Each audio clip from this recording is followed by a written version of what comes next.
What's up, Slackers? Welcome to Book Cheats. Today we'll be talking about The Great Gatsby Chapter 4.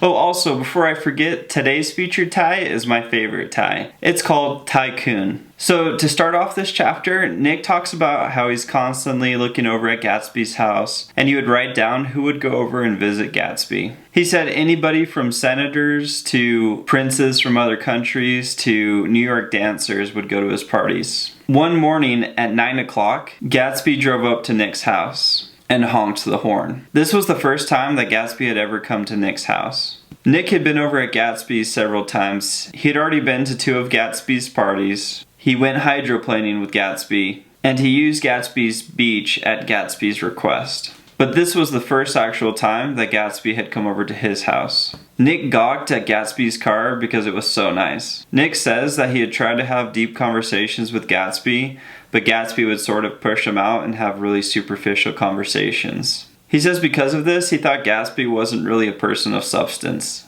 Gatsby tells Nick that they're going to lunch. As Gatsby and Nick are driving to lunch, Nick says that Gatsby was acting a little odd. Gatsby couldn't seem to finish his sentences, and he kept tapping his knee. Gatsby suddenly turns towards Nick and asks Nick what he thinks of him. Nick sort of pushes away the question. Gatsby tells Nick that he doesn't want Nick to believe all the stories that Nick hears. Gatsby tells Nick that he wants to tell him the truth about him. Gatsby goes into his past and explains that he came from a wealthy family from San Francisco, and that he went to Oxford because his family all went to Oxford. Gatsby says that all of his family died in a terrible accident.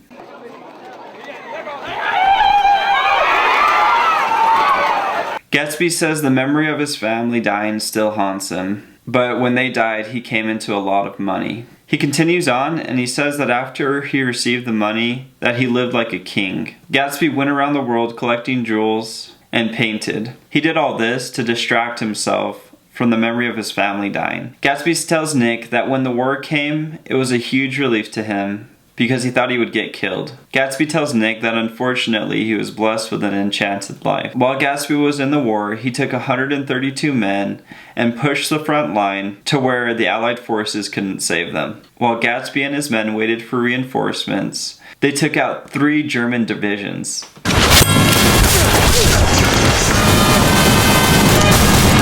He says that every Allied country gave him a medal and award of some kind. He comments that even the little country of Montenegro gave him a medal. Nick says that as Gatsby was talking to him, he felt like he was flipping through a dozen magazines. Gatsby reaches into his pocket and pulls out the medal from Montenegro and a picture of him on a cricket team from Oxford. He says these are 2 things that he carries all the time. Gatsby says to Nick that he wants to tell him these things because he has a big request of Nick. Gatsby says that Miss Baker will explain everything when they go out to tea that evening. Nick questions Gatsby if he's in love with Miss Baker. Gatsby says no and tells Nick that Miss Baker will tell him what to do that evening. Nick was a little annoyed at this and felt like Gatsby was going to ask him some huge request that he could never accomplish.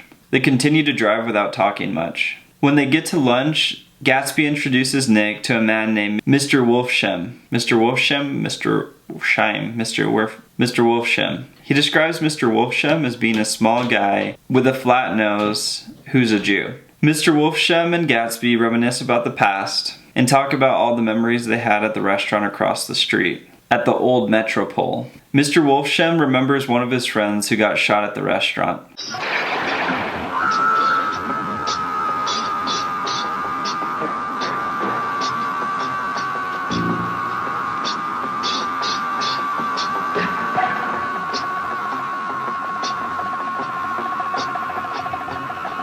And Nick remembers reading about it and comments that the men were all caught and electrocuted.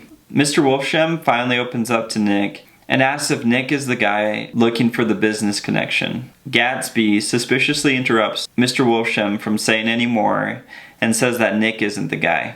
As they're eating lunch, Gatsby kind of senses that Nick is worried about this request. Gatsby apologizes to Nick and says that he would never ask him to do anything sketchy. Gatsby got up to make a phone call, and it was just Nick and Mr. Wolfsheim left at the table. As Nick and Mr. Wolfsheim are talking, we learn that Mr. Wolfsheim has known Gatsby for a few years, and that his cufflinks are made out of human molars. Mr. Wolfsham finishes his lunch and gets up to leave, but before he leaves, he says that Gatsby isn't the type of person to look at a friend's wife. He starts to leave and Gatsby invites him to stay longer, but he insists on leaving. Nick felt like he hurt Mr. Wolfsham's feelings, and so he apologizes to Gatsby if he hurt Mr. Wolfsham's feelings.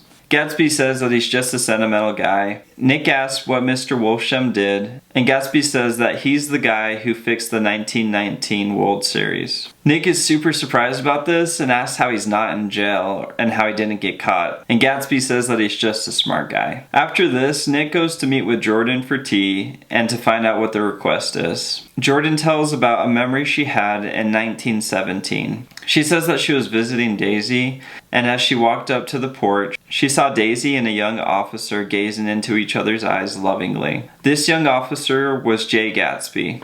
Jordan says that this memory was sort of burned into her mind because she had never seen two people so in love before. Jordan says that Daisy was so in love with Gatsby that she tried to sneak away from her home and drive to New York so she could say goodbye to him before he headed off to war, but that her mother caught her and made her stay home. After a while with Gatsby fighting in Europe, Daisy received a letter in the mail that informed Daisy that Gatsby had probably died, or that he was missing in action. Daisy cried and cried all day.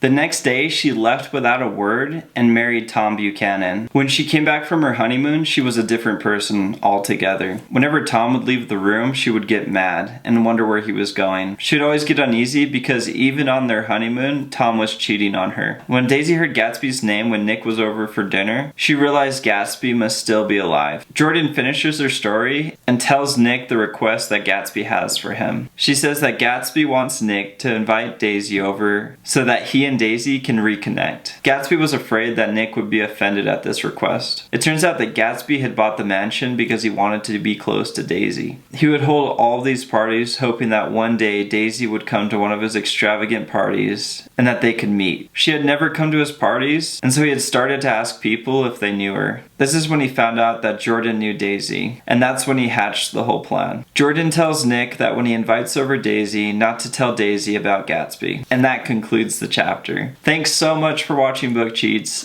Thanks so much for the support. Please leave a like and subscribe. If you have any questions from your homework, please leave a comment down below, and I'll get to it as soon as I can. You guys have an awesome day, and slack on. Everybody fucking jump!